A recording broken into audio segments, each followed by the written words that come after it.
Okay, so we're going to move into some examples. I just pulled sort of a range of sketches that I found in my last two books, Start Your Engines and Liftoff, so a bunch of airplanes and vehicles and things like that. So this is sort of a nice example of, it's not particularly original, right? It wasn't meant to be. It was just sort of drawing a biplane from memory. And it was from memory from looking at a lot of biplanes and trying to just record in, and input those sort of shapes. Now these are a little bit more original, but again, trying to just build. You see, drawing some sections and trying to figure out how does a wing attach. And oh yeah, I remember seeing a bunch of fasteners in those photographs I took, or how to maybe the landing gear might lift and tuck up into, the belly of it. Pretty unlikely if you really look through here. Two big tires, where they're going to fit, and then where's the air going, right? So this is definitely, heading more towards the realm of a little fantasy, period aircraft.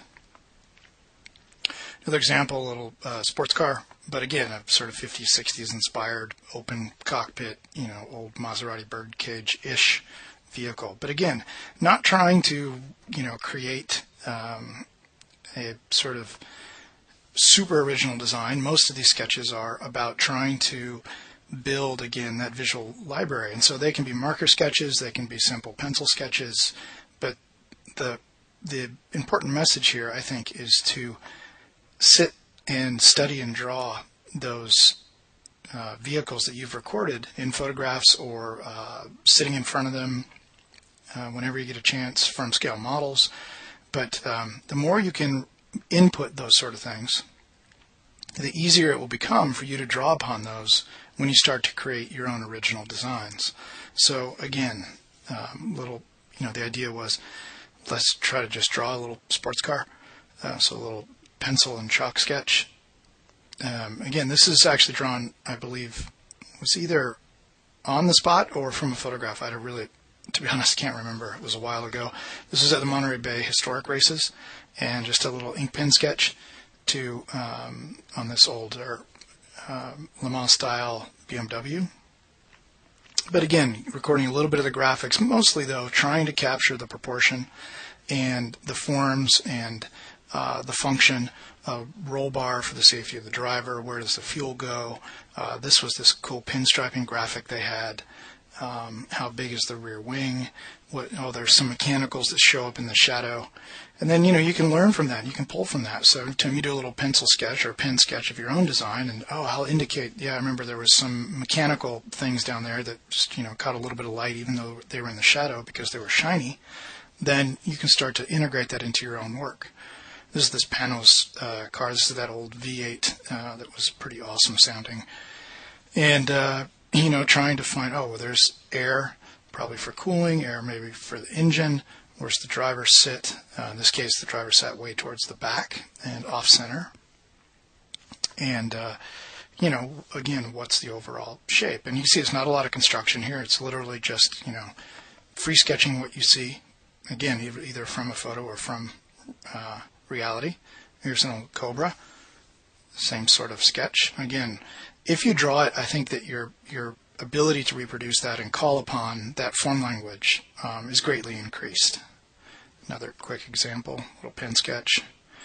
Some aircraft, so some choppers or helicopters here, a little two-man helicopter. And this is bordering on, it's definitely based on reality and some study. And what happens is, if you're not given the reference, then of course you pull from your own reference you photographed, or 9 times out of 10 on a bigger job, when you've been assigned to do a vehicle, you're also handed a lot of reference, especially in the case of a team situation or if you have a researcher on the job. And, I usually start with a warm-up of trying to draw all, from that reference. And it may only be a page or two of sketches, or half day, or even just 2 hours of sketching, but it really helps me warm up to the proportions, how things are constructed, and then I get back that realism and the believability from the reference back into my own work. So these I sort of pulled these as examples of what might look like quicker reference sketches.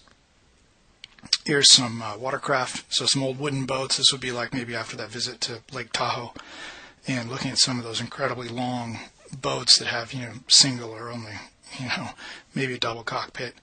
But and then trying to reinterpret and trying to understand the forms, and so breaking it down into the sections and trying to understand how that thing is built.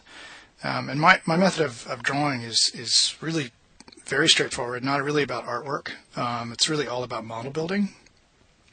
So for me, it's a way of building the model. So you'll see sections, you'll see a center line, you'll see a top view, the water line where this guy's interfacing that horizontal water plane, packaging, right, room for people, windshields, air intakes.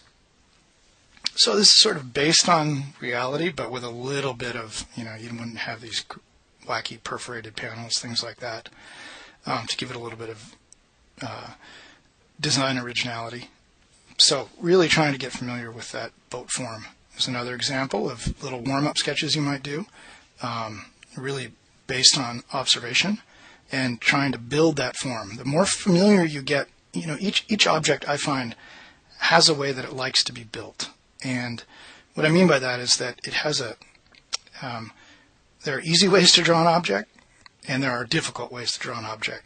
And the more you can understand and draw the object, the easier obviously it becomes just with practice. But not only that, it's sort of a informed practice, right? You're trying to find the method for how to build the form. And does that mean it always starts with a big box and then you subtract the shape into that? Or does it start with a center line and then you build out from that? Does it start with, is it better to draw the thing in front view? Is it better from the top view? What's the friendly way that object likes to be built?